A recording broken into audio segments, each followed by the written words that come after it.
Mainly আমরা যেটা করেছি আজকে চাল আর গম আমদানি করার জন্য, যেহেতু আমরা চাই না কোনো ক্রমেই কোনো রকম খাদ্যদ্রব্যের ঘাটতি পড়ুক। এটা ইমিডিয়েট দরকার নাই, কিন্তু আমাদের স্টকে রাখার জন্য 2 লক্ষ টন চাল, 4 লক্ষ টন গম আমদানি করার জন্য আমরা অ্যাপ্রুভ করেছি। এটা একটা। আর দ্বিতীয়ত হলো সার, ইউরিয়া সার আমরা অ্যাপ্রুভ করেছি 3টা লটে, যেটা দ্রুত আসবে। এটা দরকার সারটা, কারণ আমরা ইমিডিয়েটলি আমাদের সারের সবচেয়ে বেশি প্রয়োজন হবে।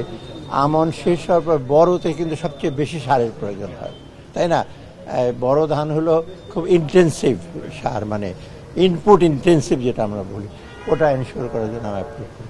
অতএব আপনারা সবাইকে একটা মেসেজ দেবেন, সার, খাদ্যদ্রব্য এগুলো কোনো ঘাটতি হবে না। যেমনি হোক আমরা যেখান থেকে পারি অর্থের সংস্থান করছি।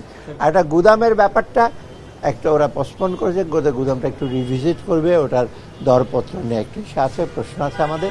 অতএব ওটা আসবে, গুদামটা ইমিডিয়েট না, কারণ সার আসতে থাকবে, আছে তখন আসবে, তখন গুদামের প্রয়োজন।